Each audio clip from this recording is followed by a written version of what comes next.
Hi hello welcome to random thoughts. యాక్చువల్గా ఇవాళ మనం చెప్పుకోబోయే కాన్సెప్ట్ చాలా తొందరగా అందరికీ కనెక్ట్ అయిపోతుందని అనుకుంటున్నాను. ఎందుకంటే అది మాట్లాడుకునే సెల్ఫిష్నెస్ గురించి.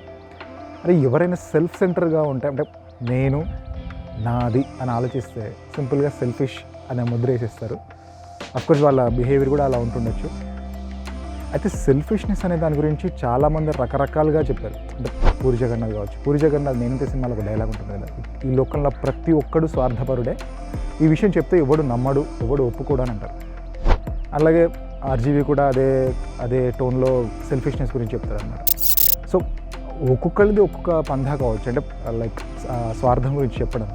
బట్ 1964లో అంటే 61 years బ్యాక్ ఒక రైటర్ సెల్ఫిష్నెస్ గురించి ఎంత బాగా చెప్పాడో ఒక స్టోరీలో మనం ఇప్పుడు ఒకసారి డిస్కస్ చేసుకుందాం. కథ వచ్చేసి 1964లో వచ్చింది.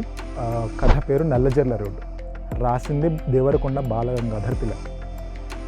అయితే బట్ ఆయన తీసుకున్న కాన్సెప్ట్ చాలా చిన్నదే. అంటే లైక్ ఓవరాల్గా చూసుకుంటే చిన్న లైన్, స్టోరీ లైన్ మొత్తం జస్ట్ సెల్ఫిష్నెస్ గురించి. బట్ తను తీసుకున్న డ్రామా, తన స్టోరీని ఎండ్ చేసిన విధానం ఇప్పటికీ అంటే ఆల్మోస్ట్ 61 years బ్యాక్ వచ్చింది కదా, ఇప్పటికీ అది మన సొసైటీకి యాప్ట్గా ఉంటుంది. సరే స్టోరీలోకి వచ్చేద్దాం. ఏలూరు నుంచి తణుకుకి మిడ్-నైట్ కార్లో ఒక ముగ్గురు ట్రావెల్ చేస్తుంటారు. సో ట్రావెల్ చేస్తున్న టైంలో అప్పటికి చాలా చీకటి పడిపోతుంది. చుట్టూ దట్టమైన అడవి. అంటే మీకు ఇంకా అసలు ఏం కనిపించదు, చుట్టూ అసలు ఏమీ కనిపించదు, వెలుతురు కూడా లేదు. జస్ట్ కార్ హెడ్ లైట్స్ తప్పించి చుట్టూ ఏ వెలుతురు లేదు. వాళ్ళు వెళ్తుంటే మధ్యలో ఒకసారి కార్ బ్రేక్ డౌన్ అవుతుంది. ఏంటని చెప్పేసి దిగి ఒకసారి రిపేర్ చేస్తారు. పర్లేదు, కొంచెం సెట్ అవుతుంది, మళ్ళీ ముందుకు వెళ్ళిపోతారు. మళ్ళీ ఇంకొంత దూరం వెళ్ళిన తర్వాత మళ్ళీ సేమ్ అదే ప్రాబ్లం వస్తుంది. మళ్ళీ బ్రేక్ డౌన్ అయిపోతుంది. మళ్ళీ బ్రేక్ డౌన్ అయితే మళ్ళీ తీసుకొచ్చి రిపేర్ చేస్తారు డ్రైవర్.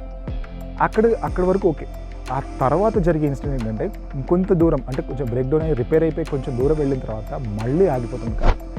అప్పటి నుంచి ఆ లోపల ఉన్న కార్లో ఉన్న ముగ్గురులోనూ ఒక రకమైన భయం మొదలవుతుంది. అంటే ఏం జరుగుతుందో అని. అప్పటికే అసలు అక్కడ యాక్చువల్గా పులులు తిరుగుతున్నాయని చెప్పేసి అప్పటికే ప్రచారం జరిగింది. సో పులి వచ్చి వీళ్ళని తినేస్తుందేమని ఒక భయంతో వణికిపోతున్నారు. ఏం చేయాలో తెలియక అటు ఇటు తిరుగుతుంటే ఆ డ్రైవర్ని ఒక పాము కాటేస్తుంది. వాళ్ళకి దాంతో ఇంకా టెన్షన్ పెరిగిపోతుంది అనమాట. అంటే అంత దట్టమైన అడవి, అంత చీకటి, పాము కాటేస్తే ఇంకెవడు కాపాడతాడని చెప్పేసి ఒక రకమైన యాంగ్జైటీతోని వాళ్ళు టెన్షన్ పడుతుంటారు. ఒక రకమైన టెన్షన్ పడుతుంటారు, ఇంకా వీడు బతకడని చెప్పేసి. కరెక్ట్గా అదే టైంలో కోఇన్సిడెంటల్గా ఒక ముసలాయన అక్కడికి వస్తాడు. పేరు సిద్ధయ్య.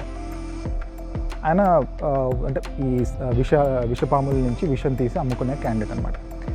సో ఆయన వృత్తి అది. ఇట్లా కాటేసిందని చెప్పి వినగానే వెంటనే అక్కడి నుంచి తీసుకెళ్ళి తన గుడిసెలోకి తీసుకెళ్ళి మందు కోసం ట్రై చేస్తాడు అనమాట. మంత్రం కోసం ట్రై చేస్తాడు. ట్రై చేస్తున్నప్పుడు ఒక వేరు ముక్క దొరకదు. అది తన దగ్గర అయిపోతుంది. దాని గురించి అంటే ఇప్పుడు ఇంత చీకట్లో ఈ అడవిలో నేను ఎక్కడికి వెళ్ళి తీసుకొస్తాను, నా వల్ల కాదని చెప్పేసి లైట్ తీసుకుంటాడు ఆయన. బట్ వాళ్ళ కూతురు మాత్రం లేదు, ఒక మనిషి ఎలా చచ్చిపోతుంటే మనం ఎలా చూస్తూ ఊరుకుంటాం, మనం ఖచ్చితంగా తీసుకురావాల్సిందని చెప్పి అంత చీకట్లో ఒక చిన్న బుడ్డి దీపం పట్టుకొని వెళ్ళి ఆ కావాల్సిన వేరు ముక్కను తీసుకొచ్చి తండ్రికి ఇస్తుంది. ఆయన మంత్రించి ఆ వ్యక్తిని కాపాడుతాడు. ఇదంతా జరిగిపోతుంది. నైట్ వాళ్ళు అక్కడే స్టే చేస్తారు. తెల్లవారి వాళ్ళు ఒక ఇంపార్టెంట్ ఫంక్షన్కి వెళ్ళాలి. ఏది ఆ కార్లో వచ్చిన ముగ్గురు. వాళ్ళు అదే టెన్షన్లో ఉంటారు. రేపటికైనా మనం వీడు కోలుకుంటాడా లేదా, రేపు మన కలెక్టర్ గారి ఇంట్లో ఫంక్షన్ ఉంది, మన పేరు ఏదో వచ్చేస్తుంది, మనం వెళ్ళకపోతే పేరు పోతుంది అని చెప్పేసి ఒక రకమైన వాళ్ళు టెన్షన్ పడుతుంటారు అన్నమాట. సో మొత్తానికి ఆ డ్రైవర్ని కాపాడుతారు. ఆ ముగ్గురు తెల్లవారి కార్ బ్రేక్ డౌన్ అయిపోయింది కాబట్టి బస్సులో వెళ్దామని చెప్పేసి ఆ గుడిసె నుంచి మెయిన్ రోడ్ వరకు వెళ్ళిపోతారు. మెయిన్ రోడ్ అదే నల్లజర్ల రోడ్ అనమాట. మెయిన్ రోడ్ వరకు వచ్చి బస్సు కోసం వెయిట్ చేస్తుంటే వీళ్ళిద్దరికి డబ్బులు ఇవ్వాలని చూస్తారనమాట. ఏది మన ప్రాణాలు కాపాడిన ముసలాయనకి వాళ్ళ కూతురికి డబ్బులు ఇవ్వాలని ట్రై చేస్తారు ఈ ముగ్గురు. బట్ వాళ్ళు అసలు తీసుకోరు. లేదు, మా ప్రాణం కాపాడినామో, అంతకుమించి మాకేం అవసరం లేదు, మీరే ఉంచుకోండి అని చెప్పేసి వద్దంటారు. వాళ్ళు డబ్బులు రిజెక్ట్ చేస్తారు. సరే అని చెప్పేసి వాళ్ళు అక్కడే బస్ కోసం వెయిట్ చేస్తూ ఉంటారు. వెయిట్ చేస్తూ ఉంటే కరెక్ట్గా అదే టైంలో వీళ్ళిద్దరూ అంటే తండ్రి ఉన్న కూతురు, ఏది ఆ మంత్రం వేసిన తండ్రి కూతురులు ఇద్దరు వెనక్కి వెళ్తుంటే సడన్గా ఆ సిద్ధయ్య ఎవరైతే ఆ మంత్రించిన వాడు ఉన్నాడో ఆ వ్యక్తికి పాము కాటేస్తుంది. తాచుపాము కాటేయగానే కింద పడిపోతాడు. కింద పడిపోయి కొట్టుకుంటూ ఉంటాడు. కొట్టుకుంటుంటే ఆమె వాళ్ళ కూతురు వచ్చేసి సడన్గా బయటకు వచ్చేసి ఆ పాము వచ్చి కాటేయగానే వెంటనే ఆమెకి ఏం చేయాలో అర్థం కాదు. వెంటనే వీళ్ళు ఏమైనా సాయం చేస్తారు కదా అని చెప్పేసి పరిగెత్తుకుంటూ వచ్చి వీళ్ళని సాయం అడుగుతాం. సాయం అడిగితే వాళ్ళు చాలా సింపుల్గా, లేదు మేము చాలా ఇంపార్టెంట్ ఫంక్షన్కి వెళ్ళాలి, మా వల్ల కాదు, మేము రాలేము, అయినా మేము వచ్చి ఏం చేస్తాము, మాకు మంత్రాలు తెలుసా తంత్రాలు తెలుసా, తనంటే మంత్రాలు తెలుసు కాబట్టి మా క్యాండిడేట్ని బతికించాడు, బట్ మాకేం తెలుసని మిమ్మల్ని బతికించాలి, మేము వచ్చినా కూడా మాకు ప్రయోజనం ఏం లేదు, మేము అయినా తొందరగా కలెక్టర్ గారి ఇంట్లో ఫంక్షన్ ఉంది, మేము వెళ్ళకపోతే మాట పోతుంది, ఖచ్చితంగా వెళ్ళాలని చెప్పేసి వాళ్ళు గట్టిగా వాదిస్తారనమాట. లేదు మేము రాలేమని చెప్పేసి ఆమె చాలా సిబ్బతులాడుతుంది, కన్నీళ్ళు పెట్టుకుంటుంది. దయచేసి రండి ప్లీజ్ ప్లీజ్, మా నాన్న చనిపోయే పరిస్థితిలో ఉన్నాడు, ఎవరన్నా కొంచెం సాయం చేస్తే నేను మంత్రం వేస్తాను, లేకుంటే వేరే దగ్గరలో హాస్పిటల్ కన్నా తీసుకెళ్తాను అంటే ఎంతసేపు చేసినా కూడా, ఎంతసేపు మాట్లాడినా, ఎంతసేపు బతుకున్నా అసలు పట్టించుకోరు. సింపుల్గా బస్సు రాగానే జేబులో ఒక 10 రూపాయల నోట్లు ఉంటాయి, అది తీసి ఇట్లా విసిరేసి మీ నాన్నని కాపాడుకో, ఈ డబ్బులతోని మా వల్ల కాదు, ఇంకా నేను మీ తొందరగా వెళ్ళాలి, నాకు మాట వచ్చేస్తుంది, వెళ్ళిపోవాలని చెప్పేసి బస్సు ఎక్కి వెళ్ళిపోతారు. అది క్లైమాక్స్. అంటే ఎవరైతే తమ ప్రాణాలను కూడా లెక్క చేయకుండా అంత చీకట్లో వెళ్ళి వేరుముక్క తీసుకొచ్చి ఆ ప్రాణాన్ని బతికించింది ఎవరు, తండ్రి బతికించారు ఆ తండ్రి కూతుళ్ళు. బట్ వాళ్ళకి కష్టం వచ్చినప్పుడు మాత్రం వాళ్ళ సాయం పొందిన వాళ్ళు మాత్రం వాళ్ళని అసలు కేర్ కూడా చేయరు. సింపుల్గా మాకు పనుంది అని చెప్పేసి వెళ్ళిపోతారు. అంటే స్వార్థాన్ని ఎంత డ్రమాటిక్గా చెప్పాడో చూడండి. జస్ట్ అంటే అసలు ఎటువంటి సాయం అందని పరిస్థితుల్లో ఒక ఇద్దరు వచ్చి, అంటే అది అసలు కోఇన్సిడెంటల్గా జరిగిపోతుంది, అంత డ్రామా చూడండి ఎంత బాగుంటుందో. వాళ్ళు కరెక్ట్గా ఆ విషానికి విరుగుడుగా మంత్రం ఇచ్చే ఒక క్యాండిడేట్ అక్కడికి రావడం, వీళ్ళని బతికించడం అంతా చాలా డ్రామాటిక్గా జరిగిపోతుంది.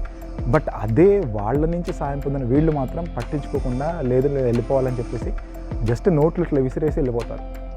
అది నల్లజర్ల రోడ్డు కథలో ముగింపు అనమాట. అంటే మనకి సాయం చేయడానికి ముందుకొచ్చిన వాళ్ళకి మనం సాయం చేయడానికి అవసరం వచ్చినప్పుడు, ఆ అవకాశం వచ్చినప్పుడు చాలామంది లైట్ తీసుకుంటారు. అంటే ఇది సెల్ఫిష్నెస్కి ఇది ఒక రకమైన పరాకాష్ఠ అన్నమాట. అసలు ఇందులో కథ మొత్తంలో ఆయన దేవరకొండ బాలగంగాధర్ తిలక్ చెప్పిన ఒక మాట ఉంటుంది, ప్రతి మనిషి లోపల ఒక పాము అని. చాలా డైరెక్ట్ హార్డ్ హిట్టింగ్ స్టేట్మెంట్ ఇచ్చాడు ఇందులో బాలగంగాధర్ తిలక్. డైలాగ్ ఉంటుంది డైరెక్ట్, ప్రతి మనిషి లోపల పాము అని. సో సింపుల్గా స్వార్థం అనేది ఎంత దారుణంగా ఉంటుంది. ఒక మనిషి నుంచి సాయం పొంది వాళ్ళని ఇంత నెగ్లెక్ట్ చేశారు. అప్పటి సొసైటీకి నాకు తెలిసి ఎప్పటికైనా సొసైటీ అన్నాక ఈ ఎమోషన్స్ అంటే స్వార్థం కావచ్చు, ద్వేషం, కోపం, ఇవన్నీ ఎమోషన్స్ అన్నీ కామన్, అవి ఏ జనరేషన్ అయినా కావచ్చు. బట్ 1964లో అంటే ఆల్మోస్ట్ 61 years దాకా రాసిన ఈ కథ ఇప్పటికి కూడా ఇంత యాప్ట్గా ఉందంటే చూడండి, అది తిలక్ రైటింగ్ స్టైల్లోని గొప్పతనం. ఇలాంటివి అంటే మన జనరలైజ్ సైకలాజికల్ ఆస్పెక్ట్లో ఉంటూనే వాళ్ళు చెప్పాలనుకుంటున్న పాయింట్ని చాలా కరెక్ట్గా చెప్పిన తెలుగు రచయితలు, కవులు ఎంతమంది ఉన్నారు, వాళ్ళ గురించి ముందు ఇంకా కొన్ని విషయాలు తెలుసుకుందాం. Thank you.